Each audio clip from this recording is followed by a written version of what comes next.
everyone, and welcome to my channel, Babbling Books.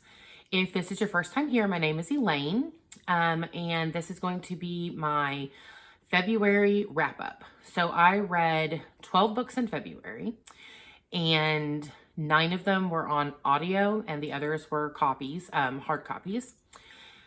And I DNF'd one. Which usually before I make a video, I usually end up donating anything I've DNF'd. But I want to start adding those to my wrap-up videos because I am a firm believer in DNFing things that you're not enjoying. Because there's so many things out there to read, and I do not want to spend my time, reading something I'm not enjoying.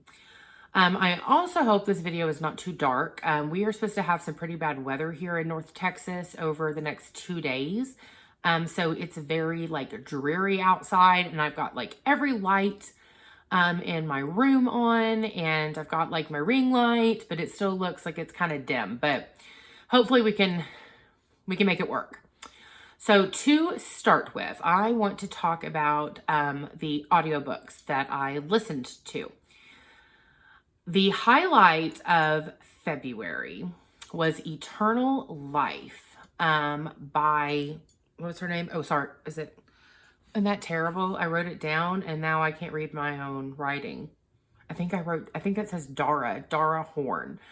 Okay, so I love books with characters who are immortal. And I Googled books with main characters who are immortal. And this one popped up. But what really attracted me was that it's not really an urban fantasy. So the main character is not a werewolf or a vampire or anything like that. But she is, in fact, immortal.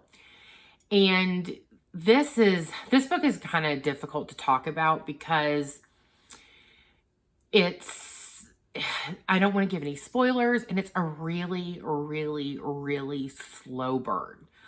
So you have a main character, her name is Raquel, and you find out pretty immediately that Raquel is over 1,000 years old, and she, I don't want to give any spoilers. Okay. As the book starts, you start in current time, and then as it progresses, she sort of tells you things from her past. And then you go back to current time and then back to her past, and it sort of flip-flops that way through the entire book. But what happens is that Raquel slowly paints this picture of what happened to her, how she became immortal, what it's like to be immortal, how that has affected her, how it has affected her children, different things like that. It is very, very much a slow burn, and it's a character study. So while there's little plots going on, I mean, she's been alive for so long. So lots of horrific and joyous and funny, all kinds of different things have happened to her. So there's not necessarily, a main plot running through the book. There's just lots of little ones. But I loved this. I loved the writing. I really, really enjoyed the audio. This is just right up my alley. I can understand that a lot of people would read this and think that it was really boring. But then a lot of people, I think, could read it and really love it. But this was my favorite book of February. After that, I listened to books 4 and 5 of the Iron Druid series by Hearne. I talked about this book series in my last wrap-up video because that's when I read the first 3 books of the series. So I'm going to make this kind of quick. So you have a druid who has also been alive for a really, really, really long time. He does magic, herbalism, and he's constantly finding himself in some sort of hot mess with either repercussion of something that he's done in the past, or something that the gods have gotten him and embroiled in. I really much liken this series to a grown-up Percy Jackson. The best part of this series is the Iron Druid. His name is Atticus. His companion is an Irish wolfhound, and the Irish wolfhound's name is Oberon, and they can communicate telepathically.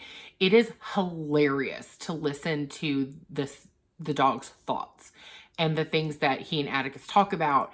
And Oberon is sarcastic and he's a smartass, but he's also very sweet and kind of childlike, but he just makes the entire series. I absolutely love Oberon.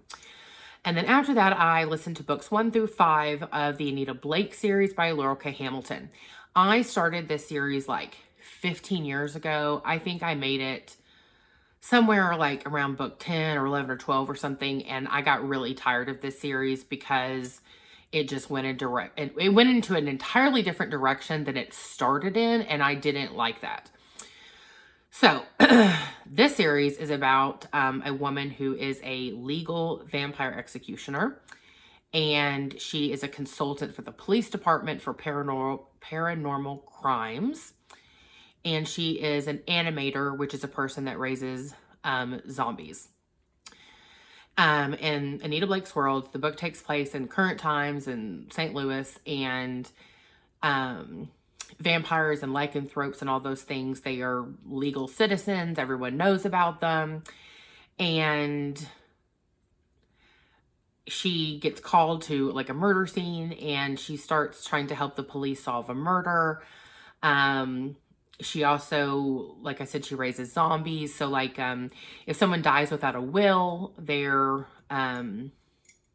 descendants can hire her to raise the zombie, and the zombie can tell the lawyer what he wants done with his assets.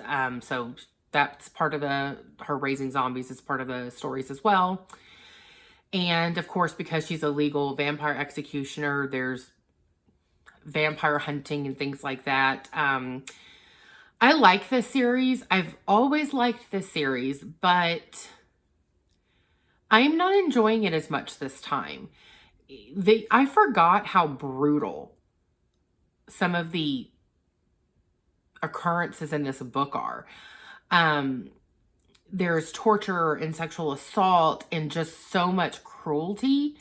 And it's just really not what I want to. I mean, it's the first couple of books, it was like that. But by the time I got to book 5, it was just way more than I wanted to read about. So I think I'm going to shelve this series for now. Maybe sometime in the future I'll pick it back up again, but I just really do not want to read about that kind of stuff right now. So trigger warning for pretty much anything you can think of. Child molestation. You don't read about it, but you know that it has happened. Sexual assault. You don't really read about it happening, but you know it happened. Torture. Oh my God, so much torture. Just pretty much anything that you can think of is like in this series. And so anyway, just be aware of that. It's not a happy series. It's quite brutal. And then after that, my paper drifted away. Let me make sure. Okay. So this is the last audiobook that I read. The name of this book is called My Life as a White Trash Zombie by Diana Rowland. I really enjoyed this. So as you know, I read a ton of urban fantasy or listened to a ton of urban fantasy last month. This one was so different than most anything that I have read in the urban fantasy genre, which is probably the reason that I'm enjoying it so much. So you have a woman named Angel. She refers to herself as white trash. She is in southern Louisiana. The author has a very gentle southern Louisiana accent that I love listening to. So Angel finds out that she has been turned into a zombie, and it turns her entire life upside down. She gets a job at the coroner's office. She's a high school dropout, a recovering drug addict. Her father is an alcoholic. Her boyfriend is pretty much a loser. And this being turned into a zombie pretty much just changes her entire life. I like Angel. She's clever And she's not necessarily book smart, but she is very smart. And I think that she's kind, and at the same time, she is capable of doing what needs to be done. The one thing I did not enjoy about this series is the mention of the word maggot over and over and over. I got really tired of that. That's like, ugh, skeeves me out. And the other thing was the author, the repetitive use of the same statement, like Angel's iron stomach or her weak stomach, like over and over again. I mean, it got to the point where I was like, oh my God, like, is that like the 8th or 9th or 10th time that she said that? And it was in one book. That happens a lot in a book series. But it's not as common for that to constantly happen in one book. I thought that was kind of like odd that the editor didn't catch that, but anyway, it was just a minor pet peeve. I started the second book in the series and I'm enjoying it. All right, so now we're going to talk about the books that I have physical copies of. And I'm going to start with the one that I DNF'd. I really need to get like a table like that's higher, like right here, so I can stop lunging out of the screen to get these books from down low. All right, so this is what I DNF'd. So this is Down the Rabbit Hole by Holly Madison. So for the younger people, back in the early 2000s, there was a TV show, you know, I can't remember what it was called. It was not Simple Life. That was the one with Paris Hilton. I cannot remember what the name of the show was. But there was a show that came out, I want to say it was on MTV, and it was about Hugh Hefner, his girlfriends, his, you know, the Playboy bunny girlfriends that lived at the mansion with him. And one of them that was on the show is Holly Madison. I caught a couple episodes of it, and I never really thought much about it. But I've had this on my shelf for a while, and I wanted to read it. I DNF'd it. I made it about a fourth or a third of the way through the book. All the girlfriends, I guess you can imagine, they're catty, they're cruel. There was nothing positive. Hef was disgusting. And I just realized that not only was I not enjoying this book, I was actually I was feeling unhappy while I was reading it because there was nothing really positive in here. And so I DNF'd it. And then after that, I finally finished America's War for the Greater Middle East by Andrew. You know, I never looked up how to say that. Bacevich? I'm not really sure. I'm sorry, Andrew. So I'm continuing to try to educate myself on some aspects of American history, world history, politics, just pretty much anything in the history genre that catches my attention, and this one caught my attention. So this is the second book that I have read about America and the Middle East. I much preferred this one. Now, this one does not go all the way back to the beginning of the United States like the other one did. This one basically takes off around the 1970s. But it concentrates much more on the more current political climate of the last like 50 to 60 years, which I enjoyed. The other main difference was this guy, Andrew, he made a huge effort to try to be unbiased. He did not shy away from making the United States look bad. He didn't shy away from trying to be honest that this was a pretty crappy thing that the United States did, or this was a ignorant choice or anything like that. He does not bash the United States. He does not bash any Middle Eastern countries. It's more of just sort of a, this is what happened, like it or not. So I did very much enjoy that. My knowledge of this area is still growing. So I did not find anything here that I found to be factually inaccurate. Somebody that has maybe been reading about this subject for 20 or 30 years maybe could pick it apart. I was not able to do anything like that. But I would recommend this for anybody that has questions about why is America so involved in the Middle East? Why can't we get out of there? You know, basically that's pretty much it. This book does answer those questions, and it answers it very well. So anyway, I highly recommend this. It was a great read. I don't know if you can see, but I underlined and circled and annotated it and all kinds of stuff as I was reading it, because I really, really thought this was a great book. And then after that, I read Love Pamela by Pamela Anderson. Okay, so first off, I just want to say she is so beautiful. And I didn't realize until I got in the car and I was going to read this on a little road trip with my family. And my husband was like, did you even realize what's in the cover? I didn't know. And I was like, oh, look at that. So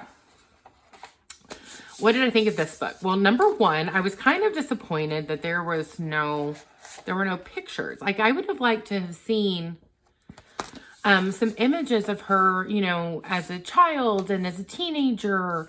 You know, not necessarily, Pamela Anderson's all over the internet, but it's not necessarily what I wanted to see. I would have liked to have seen maybe some images from her family archive or her personal photographs rather than, you know, things that are public. But anyway, that's beside the point. I want to say I was mildly dissatisfied when I finished this, simply because I think I would have liked to have known more. I don't necessarily mean you know, down to the nitty gritty gossip, but it seemed like she sort of glossed over her life. So you got little tidbits,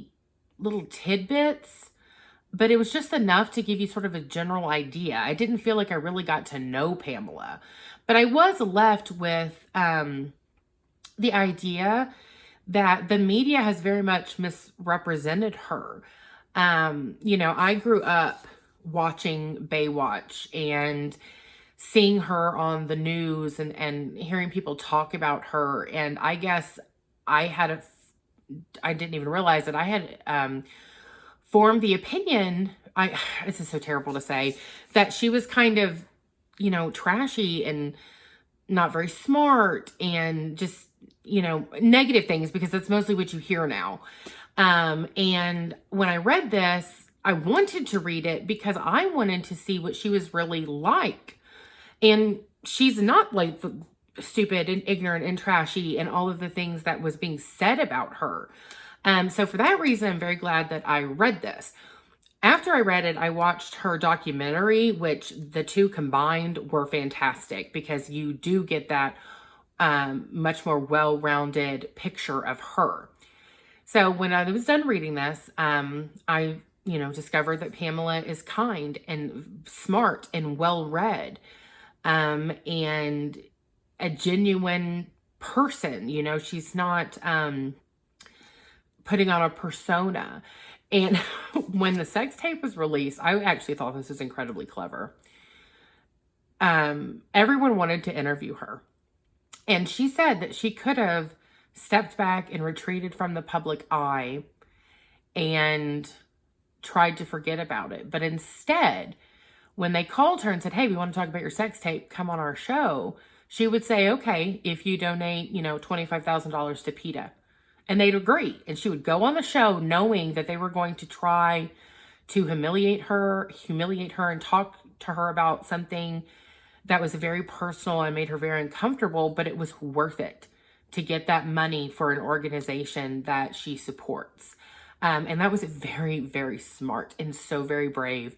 And so, you know, I can honestly say I'm a fan now. I'm a fan of Miss Pamela Anderson. I think she's pretty damn cool. And then the last book was this sort of odd thing. This is called Blood Oath by Chris Farnsworth. And as you can see right here, it says The President's Vampire. So this was also on the list when I was looking for characters that are immortal. So this is technically an urban fantasy, but it really feels more like a military or spy or assassin thriller where the character just happens to be a vampire. So let's see when it was. It says on the cover, 100 and, like, okay. So in the late 1800s, a man is discovered on a ship where everyone is dead, but they've all been drained of blood, and he is sentenced to be executed. He is pardoned in secret by the President of the United States. And then the President tells this vampire, his name is Cade, you will vow and take a blood oath to always serve this country or serve the president really, and the country. And he agrees, and that is, that blood oath is done by a voodoo priestess. And so this vampire named Cade becomes like the #1 protector of the United States, very much in secret. And you find out that the reason this is necessary, this is not a spoiler, is because besides vampires, all kinds of things lurk in the dark out there that threaten the civilians and national security and all kinds of different things. And what stands between them and us is the vampire, the president's vampire. So there is some action, and there's some politics and different things like that. It's a relatively, I guess I'd say it's a medium-paced read, because there's spurts of action followed by slower parts, and then action again. One of the interesting things is at the beginning of each chapter, there is I say each chapter, and then I flipped to one where it didn't have it. Okay, so right here, if you can see at the top of this chapter, this little part right here, it's a quote from either research journals or different people in history that have had either interaction with these other dark creatures or with Cade, and they have put their research or their thoughts into journals. And so you get these little snippets of the paranormal world or something from Cade's history by reading those little text box. You also, Cade, as you get to know him, you find out things from his past. But I did not feel that I ever really got to know the characters. So I started the second book. I'm reading it now.